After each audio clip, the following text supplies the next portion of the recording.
Alright, anyong haseyo. Isang mapagpalang araw o gabi po sa inyong lahat. Saan makayong panig ng mundo ngayon, ano? I hope and pray na nasa mabuting kalagayan po kayo sa biyaya po ng ating mahal na Panginoong Hesus.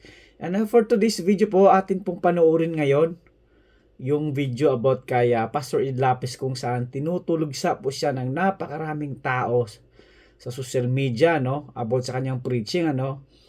About kay Yaweh, at yung iba nagsabi na Marcionism na po siya, yung sinasabing hindi raw po niya kinikilala yung divinity ng ating mahal na Panginoong Hesus. Medyo mahaba po itong video na ito, mga kababayan ko. Ipi-play ko po or panoorin po natin yung ilan sa mga clips ng kanyang preaching, ano. And then sa description po ng ating video na ito ay doon ko po ipapasa, ay doon ko po ilagay yung buong video ng sa ganun ay mapanood nyo rin po, at kayo po mismo sa sarili nyo makapagbigay din po kayo ng comment or reaction kung ano po ba talaga ang kanyang sinasabi. So tara po, atin pong panoorin ang video. The word God and the concept of God is a much later development in religion.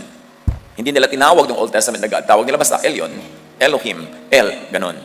Kaya ina-encourage ko na magbasa tayo, especially ng Old Testament, in the original Hebrew. But because we cannot read it in its entirety in Hebrew, read the Names of God Bible version, where the names of God are not translated into the English God, kundi sinasabi talaga kung Elyon yan, kung El yan, kung Elohim. Meanwhile, as we have said, the Most High is Elyon, Elohim. That's a complete name and title. It helps to understand the details of the story when you go to the real name. Now, or Elyon or Elyon is the proper branded name. Elohim is the generic title translated as God. So Elyon is usually translated as just God. And Elyon, Elohim, likewise, is also translated as just God. Kami nawawala na shades of meaning. Why am I going through this laborious issue of the name? Because it is central to understanding the message of the story. Identity is blurred or lost in translation. So better if God is just translated as Most High or Most High God. Sa Psalm 82, nire-reveal sa atin ang pangalan ng Most High God. Very seldom at konti ang nagsusurvive na Old Testament verses that say and mention the name of Elyon. For instance, Psalm 82 in the Names of God Bible, Elohim, or in English, God, takes his place in his own assembly. He pronounces judgment among the gods. I said, you are gods, you are all sons of Elyon. So the generic Elohim God is named here as Elyon. It's a precious verse because it preserves for us the name in Hebrew. Luke 8:28. As soon as he saw Jesus, this is the man who was possessed by spirits, he shrieked and fell down in front of him. Then he screamed, why are you interfering with me, Jesus, Son of the Most High God? And parenthetically, Elyon, Son of Elyon. That's why Jesus would always say, be quiet, you spirit. Kasi ayaw niyang mabuklat agad ang true identity ni Jesus at ang true identity ng kanyang ama, kasi maghahalo ang balat sa tinalupan sa Israel kung sino siya talaga. So sabi niya, be quiet. Nagtataka ba kayo, lagi niya pinapatahimik yung mga spirit? Be quiet. Huwag niyo ipamalita ang mga ginagawa ko kasi hindi pa panahon para ibunyag. Now, is the God and Father of Jesus the same as the God and Father of the Jews who opposed Him? Kasi kung pareho sila ng pinagmulan, pareho sila ng magulang, pareho sila ng pinaniniwalaan, hindi dapat magkakampi sila. Pero bakit walang ginawa yung religious establishment in Israel kundi kontrahin si Jesus? Sila pa nga ang nagpapatay. Duty ng bawat isang tunay na nananalig kay Jesus na buklatin ang mga isyu na to. Alamin, ano ba talaga, what was at stake? Ano talaga ang pinag-aawayan at ano talaga ang dahilan? That's why they want to silence Jesus and even kill Him. John 8:42, Jesus told the Jews, remember, nung panahon ni Jesus, maraming gera ng mga religious belief. Hindi mag-isa lang o hindi dalawa lang. At malaking issue, kanino kang anak? Sino ang ama mo? Kasi, kung may mga kasalanan nga yung mga magulang nila, pinaparusahan pa sila ni Yaweh hanggang 4th generation. Sabi ni Jesus sa John 8:42, if my God, and my is parenthetic there, if my God were your father, you would love me. Because I have come to you from God. Sinabi ni Jesus, kung talagang ang Diyos ang inyong ama, or much more clearly, kung talagang ang Diyos ko ang inyong Diyos, kung talagang ang ama ko ang inyong ama, inibig sana ninyo ako. Sapagkat sa Diyos ako nang galing. But you don't love me. So, ang God and Father ba natin ay magkaiba? John 9:4-5, sa pagpapatuloy ng kwento about this man who was blind from birth. The night is coming, sabi ni Jesus, and no one can work. But while I am here in the world, I am the light of the world. Again, pag sinabi ni Jesus na I am the light, may tinutukoy siya na hindi light, kundi darkness. Pag sinabi ni Jesus at I am the way, may tinutukoy siyang wrong way. Pag sinabi niya I am the truth, meron siyang tinutukoy na false or falsehood. Pag sinabi niya I am the Savior, ibig sabihin, yung pinaniniwalaan yung Savior, hindi yon. Pag sinabi niya I am the good shepherd, meron siyang tinutukoy na bad shepherd or not a shepherd or a false shepherd. The sentences, the statements of Jesus were not given in a vacuum. Lagi siyang merong reaction to a prevailing and a prevalent thought. na kinokorek niya. Ba't ba ipinadala si Jesus? Para lang ituloy ang mga nangyayari sa Israel o para ito baguhin? Bakit pa siya ipinadala? Nagbuwis pa siya ng kanyang buhay para lang ba susugan? Para lang ba i-emphasize at ituloy ang mga katuruan ng mga religious leaders noon? O para banggain yun at tibahin? Isinugo si Jesus bilang liwanag as answer to darkness. Isinugo si Jesus para ituwid ang liko, itama ang mali, liwanagan ang madilim. Merong object, may subject ang mga katuruan ni Jesus. Usually, it is a reaction to a false teaching that was prevalent and ruling over the lives of the people. Kaya pag sinabi niyang, I am the light, may the light. Ibig sabihin, meron diyang hindi light. Akala niyo lang light siya. Kumusta ba ang Israel bago dumating si Jesus? Amos 5:18, kahabag-habag kayo na naghihintay sa pagdating ng araw ni Yaweh. At ang araw ni Yaweh, don't mistake it for araw ni Jesus. Magkaiba yun. Kahabag-habag kayo na naghihintay sa pagdating ng araw ni Yaweh. Yun ang magiging araw ng kadiliman, hindi ng kaliwanagan. So as you can see here, kitang-kita agad yung contrast. Jesus comes as light, and Amos tells us that ang araw ni Yaweh is a darkness, kadiliman, hindi kaliwanagan. Zephaniah 1:14-15, malapit na ang araw ni Yaweh, yon ay araw ng poot, ligalig at dalamhati. Araw ng pagkasira at pagkawasak. Araw ng kadiliman at kalungkutan. Araw ng maitim at makapal na ulap. Then Jesus comes declaring peace, love, rest. Ibang-iba. 2 Samuel 22:12, He, meaning Yahweh, surrounded Himself with darkness. Psalm 97:1-2, Yahweh rules, darkness surrounds Him. Kaya pag sinasabi niya that I am the light of the world, this is in contrast to the object of His teaching, which is darkness. See the opposite. Elyon, God the Most High, is light. As Jesus is light. Matthew 4:16, ang mga taong nasa kadiliman, and parenthetically, this is mine, sino ang nasa kadiliman nino? Dapat itanong mo yan. Kasi sabi ni Jesus, ang mga taong nasa kadiliman ay nakakakita ng maningning na ilaw. Nakakita sila sa wakas. At ito ay si Jesus, ilaw ni Jesus. Sa mga nakatira sa lilim ng kamatayan, lilim nino, ay sumikat ang liwanag ni Jesus na sugo ni El Elyon.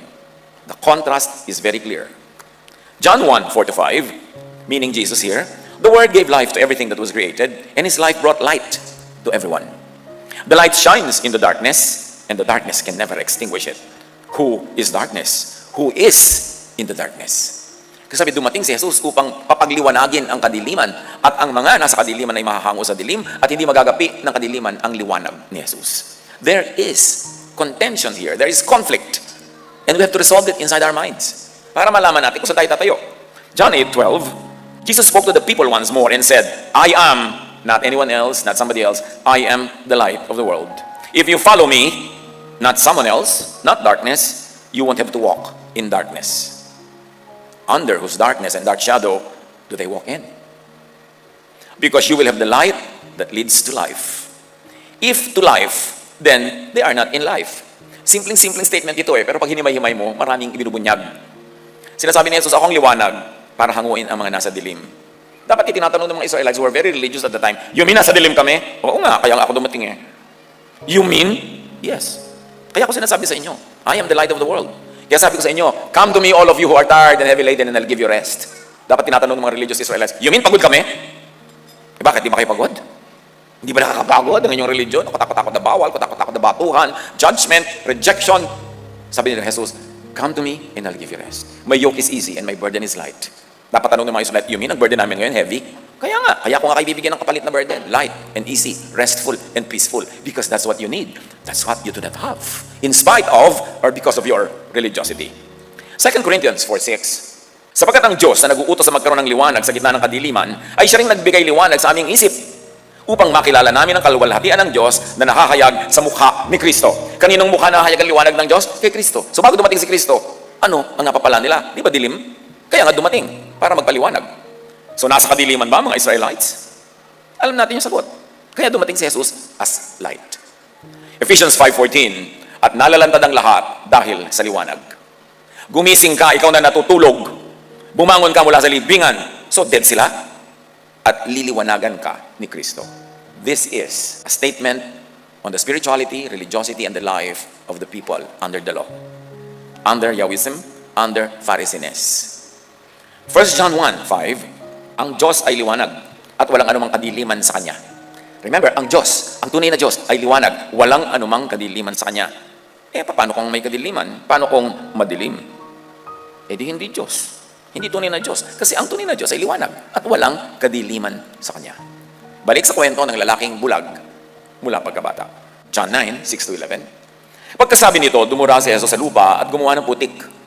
Pagkatapos ipinahid niya ito sa mata ng bulag. Sinabi ni Jesus sa bulag, pumunta ka sa imbakan ng tubig sa Siloam at maghilamos ka doon.